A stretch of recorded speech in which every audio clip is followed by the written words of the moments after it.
Bonjour à tous et bienvenue sur une nouvelle vidéo sur Audrey's Book Club. Aujourd'hui on se retrouve dans une vidéo où je vais faire un retour de mes lectures et un book haul de tous les livres que j'ai achetés en mars.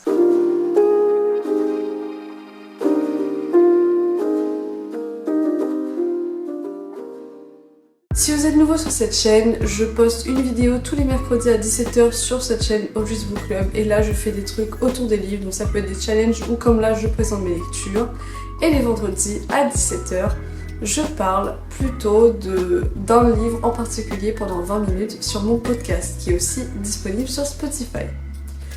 Si vous avez un peu regardé le contenu de ma chaîne, vous avez vu le vlog que j'ai fait avec Noémie Louisa Photographie. Le mois de mars, ça a été un mois où il y avait beaucoup de préparatifs pour des vacances et ensuite je profitais de mes vacances avec Noémie, donc je vous avoue que je n'ai pas énormément lu ce mois-ci. On va commencer donc par les livres que j'ai lus et ensuite je vais vous montrer un petit peu ce que j'ai acheté. Donc le premier livre que j'ai lu pour ce mois de mars, c'est un livre qui est d'ailleurs présenté en 2 épisodes sur le podcast et c'est à ce point que j'ai beaucoup apprécié cette lecture. Ce livre en question, c'est Read Yourself Happy de Daisy Buchanan et c'est un livre plutôt développement personnel, psychologie et elle essaie de revenir sur son expérience de l'anxiété et comment la lecture a pu l'aider à faire face à l'anxiété. Moi, je l'ai déjà un peu mentionné, j'ai des tendances à faire des petites crises d'anxiété, donc forcément quand j'ai lu ce livre, je me suis dit « Ah, il est nouveau, il vient de sortir, c'est un sujet qui m'intéresse, pourquoi pas ?» Tellement aimé ce livre que je me suis investie dans un script un peu essai dans lequel j'essaie de présenter le livre, les points clés, mais aussi avoir des réflexions sur la question de l'anxiété en général. Le truc, c'est qu'à vouloir faire autant, on se fatigue et du coup, c'était un peu contre-productif. Mais je suis très contente des 2 épisodes, franchement. Je pense que j'adore le fait que j'ai un peu changé le format et que je présente quelque chose comme ça et qui me plaît et qui vous a plu aussi. Donc ça, c'est chouette. À la suite de cette lecture, forcément, j'ai été un petit peu déprimée parce que j'avais mis beaucoup de travail dedans et que le docteur me dise qu'il fallait que je prenne du repos. J'avais pas envie. Moi, je voulais lire encore quelques livres avant de partir. Là, on était vraiment 1 semaine avant le départ. Je pensais pouvoir faire un peu plus.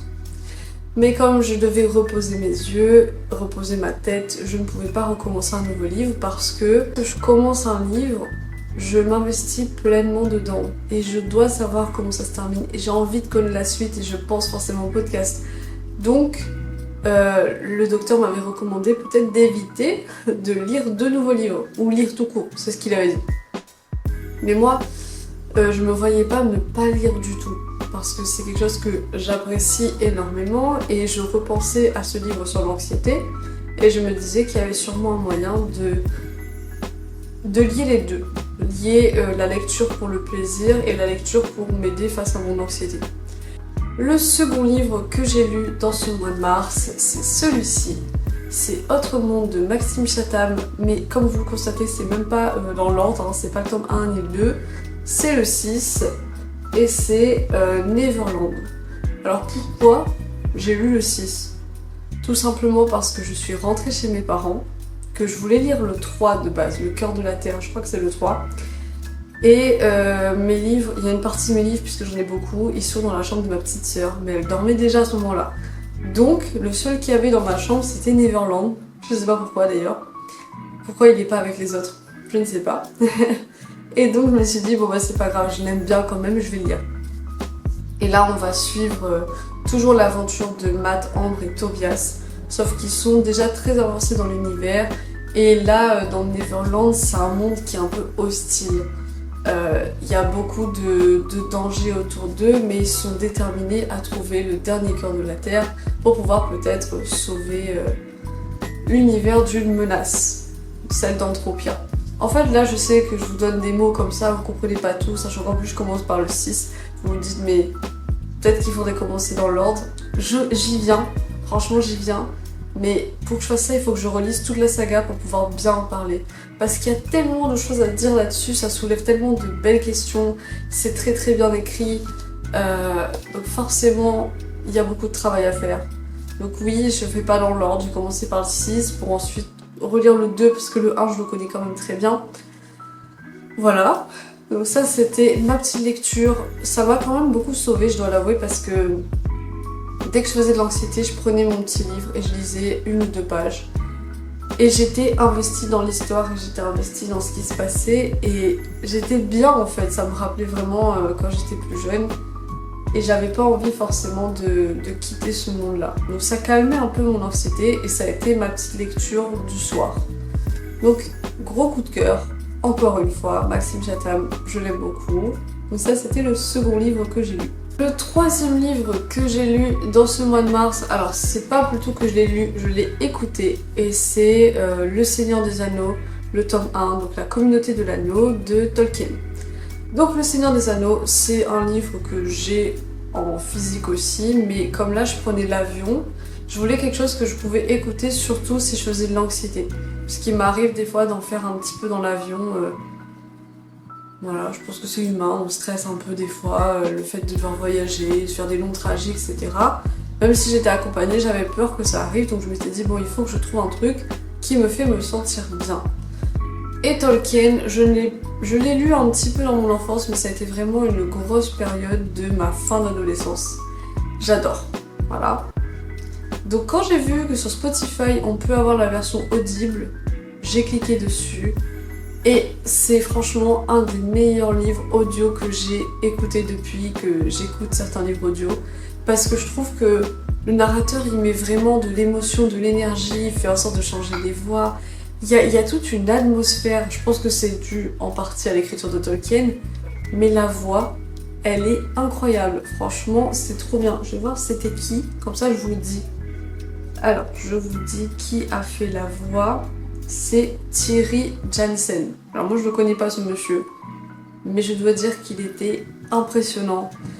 Et c'est un livre que je pense qu'on peut vraiment écouter lorsqu'on veut s'évader un peu, mais même pour les tâches ménagères, etc. Si vous n'êtes pas du tout du genre à écouter des podcasts, je trouve que c'est trop bien et j'ai apprécié tous les moments de cette lecture, sachant qu'en plus il faisait 16 heures. Je l'ai même pas terminé dans l'avion, parce que l'avion c'était 11 heures à l'aller, donc j'ai écouté je pense au moins 8 heures. Et au retour, j'ai écouté 6 heures à peu près. Donc je l'ai vraiment terminé quand je suis revenue dans le mois de mars. Parce que dans l'avion, j'ai aussi regardé les Eras Tour en replay. Voilà. Je n'ai pas lu forcément que des livres cosy que j'avais déjà lus. Voilà. J'ai aussi lu au début du mois de mars, avant d'être malade, de Promise Neverland le 10 et le 11 et j'ai trop hâte de continuer et c'était je pense que le 10 c'est un de mes préférés vraiment quand ils sont à Goldie Pond. J'ai beaucoup aimé et j'ai trop hâte de continuer. Voilà, ça c'était une petite lecture quand même cool, un peu violente j'avoue, mais ça reste sympa. Donc ça c'était les 2 autres livres que j'ai lus. Alors oui, je pense que vous l'avez remarqué, je lis un peu de manga. Ça on peut dire merci à mon amie Sophia parce qu'elle m'a recommandé ces livres et elle me les prête en fait. C'est pour ça que là je suis qu'au 11. Elle m'a dit qu'elle pensait que j'allais pouvoir bien aimer. Moi-même j'avais très envie de tester ce Promise Neverland depuis longtemps. Donc j'étais trop contente. Et vous savez quoi? J'aime bien les mangas. Je pensais pas dire ça un jour parce que j'ai toujours été team roman, livre long, parce que j'aimais bien pouvoir acheter un livre et savoir que ça allait me durer au moins 4 jours. Mais au final, les mangas, bah, si on prend le temps de bien regarder les dessins, ça tient aussi 4 jours. Et c'est une autre forme d'immersion dans la littérature que j'aime beaucoup. Le dernier livre que j'ai lu pour ce mois de mars, c'est les Hunger Games. Alors vous connaissez tous la saga des Hunger Games, je l'espère. Si vous ne l'avez jamais lu, je vous le recommande, c'est très immersif. Vraiment, toute la saga est incroyable et ça fait poser de réelles questions. Vous savez qu'il y a eu Ballad of the Snakes and the Songbirds qui est sorti, je crois que c'était en 2023, ils ont même fait un film, non. C'est pas sorti en 2023, le livre il est sorti en 2021 il me semble, le film est sorti en 2023. Et c'était vraiment intéressant, donc là on voyait plutôt le président Snow, comment il est devenu à la tête du Capitole. Et le livre qui vient de sortir, Sunrise on the Reaping, toujours de Susan Collins, c'est sur l'histoire de Haymitch Abernathy qui est donc le mentor de Katniss et Peeta. Ce livre, c'était une lecture commune avec Lolita Moi j'étais partie en mode ah ça va être chouette, lecture commune, c'est trop cool. Donc j'étais trop contente quand même de pouvoir partager cette expérience avec elle.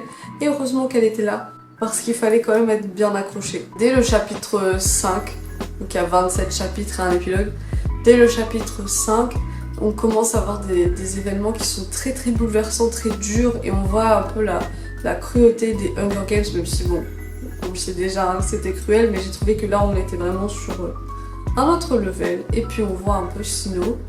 Mais je sais pas, genre c'était un livre qui était très bien.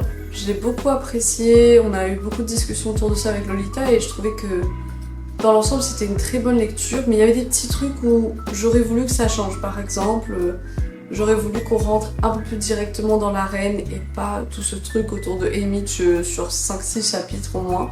Il s'est passé des choses dans la vie de Haymitch qui à mon sens était un peu trop. Mais ça reste quand même un livre que j'ai beaucoup apprécié.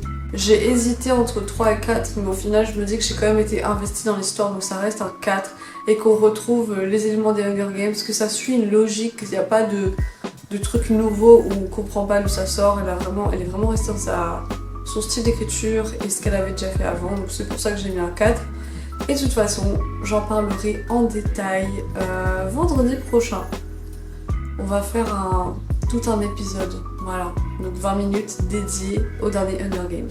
C'était un mois où j'ai lu du coup 2 mangas, un livre de développement personnel, Autre Monde et Hunger Games.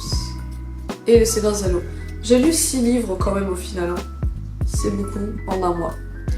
Je pensais que j'en avais lu moins. Quand j'en parle, j'avais l'impression que c'était moins, mais en fait ça fait beaucoup. Maintenant, on va passer à mes achats. Alors vous le savez, je l'ai dit au début du vlog, j'étais sur Paris et j'aurais voulu passer plus de temps en librairie, mais c'est vrai qu'une semaine ça passe très vite, on avait un planning qui était déjà super cool, donc j'ai pas été beaucoup en librairie. Donc on va commencer, ah non j'ai oublié de dire, on va commencer par le livre que j'ai acheté à La Réunion, parce que oui, avant de partir, le jour de mon départ, j'ai été au centre commercial avec mon père et ma petite sœur et je suis tombée sur un livre que je veux lire depuis au moins 3 ans.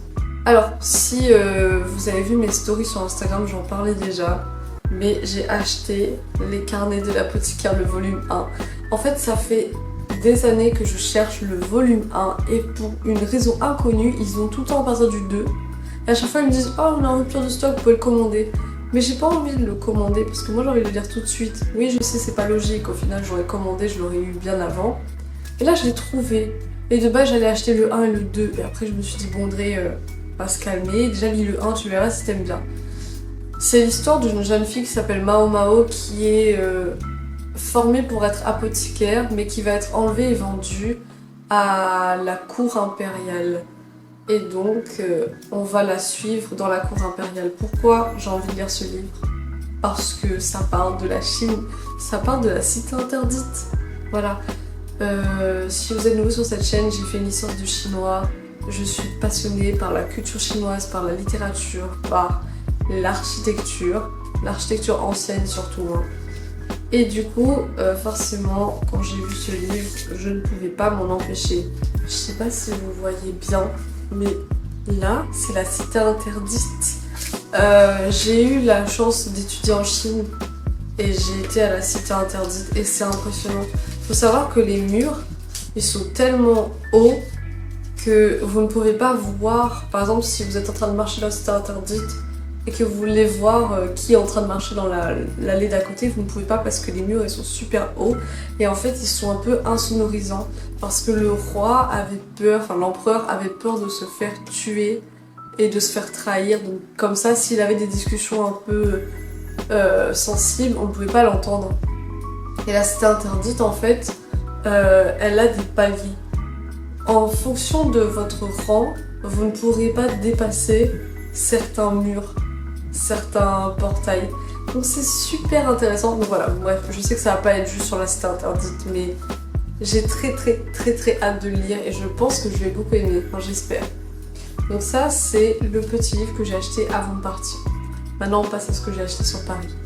Sur Paris, j'ai acheté 3 livres, 2 mangas et un roman. Alors on va commencer par le roman. Celui que j'ai acheté, c'est du thé pour les fantômes de Chris Vuklicevic. Donc il a gagné le Grand Prix de l'Imaginaire 2024, prix Imaginal du roman francophone 2024. De quoi ça parle? C'est une bonne question. Alors, pour la petite histoire, je n'aime pas lire les résumés des livres en général, je prends juste comme ça et je teste. Parce que des fois, je vais rester sur des a priori et ensuite ne pas les acheter ou ne pas leur donner une chance. Et ce livre m'a été suggéré par Noémie parce que lorsqu'elle l'a vu, elle m'a dit « Ah, c'est trop ce que t'aimes, je crois que je commence à capter ce que t'aimes bien lire, tu devrais le lire. » Donc je vais vous lire le résumé, comme ça on le découvre ensemble. Parce que moi je l'ai juste acheté parce que je fais confiance à ma bestie. Quand on est vivant, on occupe les places que les morts ont laissées, c'est la règle. Agonie est sorcière, Félicité, passeuse de fantômes. Le silence dure depuis 30 ans entre ces deux filles de berger, jusqu'au jour où la mort brutale de leur mère les réunit malgré elles. Pour recueillir ces derniers mots, elles doivent retrouver son spectre, retracer ensemble le passé de cette femme qui a aimé l'une et rejeté l'autre. Mais son fantôme reste introuvable, et les témoins de sa vie, morts ou vivants, en dessinent un portrait étrange, voire contradictoire. Que voulait-elle révéler avant de mourir? Qui était vraiment cette femme fragmentée et multiple? 2 secondes, je vais éternuer, ok. Leur quête de vérité emmènera les sœurs des ruelles de Nice au désert d'Almeria, dans la vallée des merveilles, au village abandonné de Provence, dans les profondeurs des silences familiaux. Entrez dans le salon de thé, prenez une tasse chaude à l'abri de la pluie et écoutez leur histoire. Ça a l'air sympa, hein. Certes, on va parler de trauma, de famille, de soucis familiaux, on parle de deuil aussi, mais déjà la couverture est très belle et pour moi là le plot, je suis investie, I'm in. Et donc les 2 mangas que j'ai achetés, ce sont ceux-là. Ce sont L'Atelier des sorciers, le volume 1 et 2. Je pense que beaucoup d'entre vous ont déjà vu passer parce que ça date un petit peu maintenant. Et moi je connaissais vite fait, genre j'avais vu un peu les dessins, mais comme j'avais jamais lu le manga avant, je savais pas si j'allais adhérer. Et j'ai déjà fini le volume 1, on peut peut-être le compter pour la lecture de mars, mais comme je voulais pas spoil, je vous dis que maintenant j'en ai lu 7 des livres au total. Et c'est trop bien, donc on suit cette petite fille qui s'appelle Coco, qui est censée être une fille humaine normale, entre guillemets. Et en fait, un jour, elle va dessiner des pentacles sur le sol, puisqu'elle est passionnée par la magie. Et elle va transformer sa maman en pierre. Là, elle va faire la rencontre d'un sorcier qui va la prendre sous son aile pour qu'elle puisse apprendre comment défaire le sort qu'elle a fait. Donc oui, pour l'instant, sa maman, elle est en pierre. Sauf que il est intrigué parce que les pentacles qu'elle a fait sont des sorts interdits, donc il essaie de comprendre comment elle a fait pour avoir des sorts interdits en sa possession. Et donc on suit sa petite aventure. Là j'ai commencé un peu le volume 2 et j'aime trop, j'ai trop hâte. Donc là je sais déjà ce que je veux pour mon anniversaire, je veux la suite de ça ou des carnets de l'apothicaire. Voilà, peut-être que je suis dans ma manga era cette année, mais trop hâte. On arrive à la fin de cette vidéo, j'espère qu'elle vous a plu, vous avez pu voir un petit peu ce que j'ai acheté, ce que j'ai lu. Et pour le mois d'avril, pour l'instant, c'est dans le flou. Alors forcément je vais lire mes mangas et mon roman, mais je peux pas dire exactement ce qui va être lu parce qu'en général c'est un peu au feeling. Si cette vidéo vous a plu, n'hésitez pas à regarder mes autres vidéos, notamment mon vlog sur Paris si vous l'avez pas encore vu. Après je propose aussi d'autres vidéos et j'ai aussi mon podcast sur la même chaîne, donc je vous dis à très bientôt.